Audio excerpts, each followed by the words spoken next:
Punde siri haidumu milele. Omari alianza kuhisi kuna mahali pesa zake zinakwenda. Siku moja Omari alimfuatilia Karen kisiri mpaka kwenye chochoro moja la Inyala. Alimkuta Karen akimkabidhi Dionisi bahasha yenye Laki5, hela ambayo Omari alimpa Karen akanunue laptop ya masomo. Siri ya Karen ilifikia mwisho kwenye chochoro lile la giza. Omari hakuamini macho yake kuona pesa zake alizozitafuta kwa ujanja zikiibiwa na mwanaume mwingine kwenye bahasha ya unyonge. Ule ulikuwa ni mwisho wa ufalme wa Karen na mwanzo wa dhoruba ambayo ingemfagilia mbali na chuo cha Musti. Omari alishindwa kujizuia, alijitokeza mbele yao kwa jaziba. Kumbe mimi ni ATM yako tu, unachukua hela zangu na mlisha huyu muuni. Omari alimpiga Karen vibaya na kumfukuza usiku ule ule. Hakutaka kumwona tena Dionisi. Badala ya kumtetea Karen, alinyanyua mikono juu na kusema, "Mkuu, nisamee. Binti mwenyewe ndo alikuwa ananifuata mimi."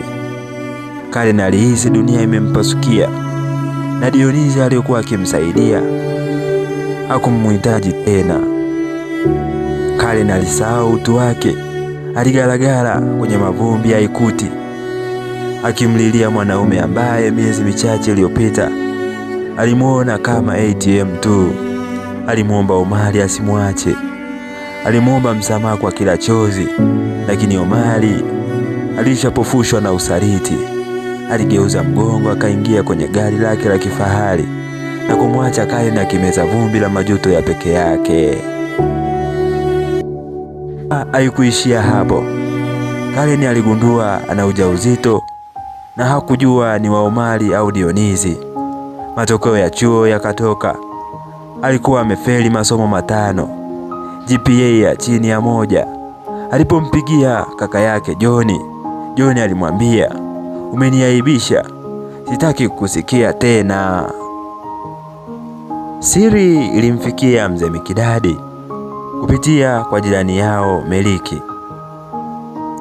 Lakini kwa nini Meliki alikuwa na furaha kiasi kile? Kwa nini maneno yake yalikuwa na sumu kali kuliko ya nyoka? Siri ilikuwa rahisi: wivu. Meliki alikuwa jirani ambaye maisha yake yalitazama familia ya mzee Mikidadi kwa kijicho cha miaka mingi. Watoto wa Meliki hawakuwa na bahati kama ya Karen. Wakati Karen akisoma shule za sister na kupata division 1, watoto wa Meliki walikuwa wakishinda vijiweni. Binti yake mkubwa alipata ujauzito akiwa kidato cha 2 na wa pili alishia kuolewa mtaani bila hata kumaliza elimu ya msingi. Kwa Meliki, mafanikio ya Karen yalikuwa ni kidonda kinachotoneshwa kila siku.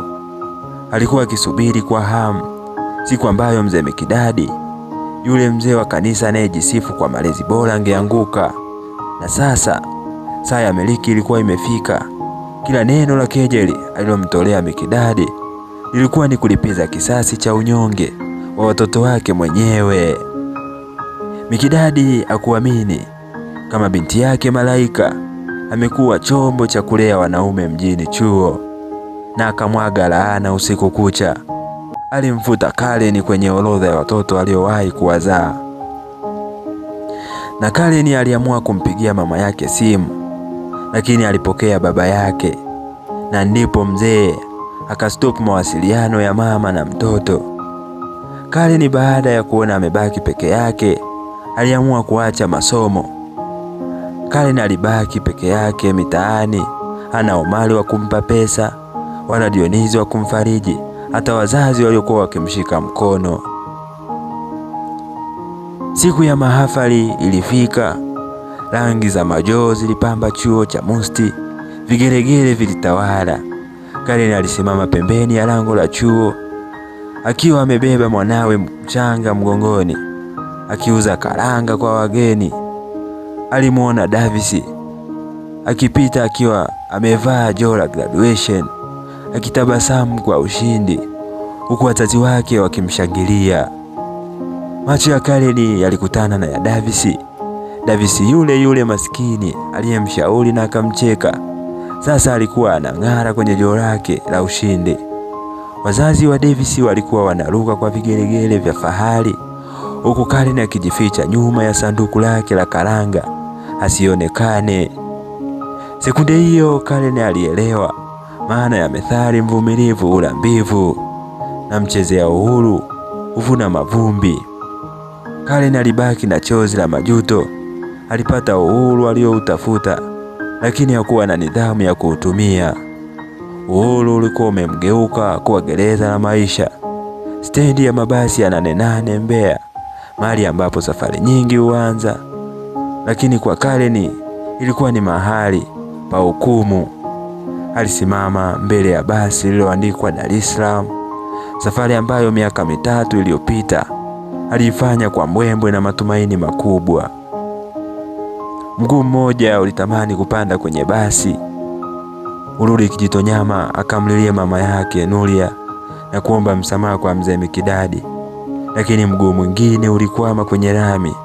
Aibu ilimshika koo. Angerudije Dar es Salaam akiwa na mtoto ambaye baba yake hamjui? Angerudije kwa baba yake aliyemlaani na kumfuta kwenye orodha ya watoto wake? Karen alibaki amesimama mbele ya basi, miguu imekakamaa. Aibu ilikuwa imemfunga minyororo. Katika hali ya kukata tamaa, huku akitetemeka kwa baridi ya Mbeya na njaa iliyomtafuna mwanawe, alichukua simu yake iliyopasuka kioo. Kwa mikono inayotetemeka alitafuta namba moja ambayo aliogopa kuipiga kwa miezi mingi, namba ya mama yake Nuria. Simu iliita mara 3. Kila mlio ulikuwa kama msumari unaogonga kwenye moyo wa Karen. Ghafla sauti ya upole ya mama ikasikika. "Halo Karen, mwanangu, ni wewe?" Karen hakuweza kujibu kwa maneno. Alipiga yowe la uchungu, kilio kilichobeba majuto ya kumsaliti Davis, kilio cha dharau alizompa baba yake, na kilio cha usaliti wa Omari na Dionizi. Alilia kwa uchungu akisema, "Mama, nimejiharibia maisha yangu kwa mikono yangu mwenyewe. Sina pa kwenda. Nimeshindwa mama, nisamehe."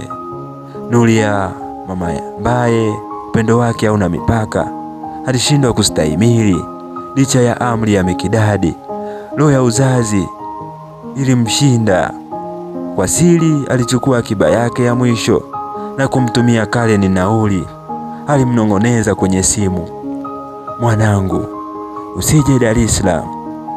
Baba yako bado ana hasira kali. Nenda Morogoro kwa shangazi yako. Kule utapata hifadhi na utulivu. Mungu akusimamie mwanangu. Nenda Morogoro, nimesha kutumia nauli ya siri. Mungu akutunze." Sekunde hiyo Karen aligundua kuwa duniani kote kunaweza kugeuka, lakini sio moyo wa mama. Wakati Karen akianza safari ya kuelekea Morogoro, kuanza maisha mapya ya unyonge, kule Kijitonyama ukimya ulitawala nyumba ya mzee Mikidadi. Siku zilivyozidi kwenda, hasira ya Mikidadi ilianza kugeuka kuwa donda ndogo. Alianza kumuona Karen kwenye kila pembe ya nyumba, akimuona binti aliyekuwa akisoma Biblia kwa utiifu. Siku moja Mikidadi alikutana na Davis mtaani, akiwa amevaa suti yake ya kikazi, akionekana kijana mwenye mafanikio na heshima. Davis alimsimamia mzee huyo na kumwambia kwa upole, "Mzee Mikidadi, Karen alikosea, lakini gereza ulomwekea ndilo lilomfanya atafute uhuru mahali pasipo sahihi. Alihitaji mwongozo, sio minyororo."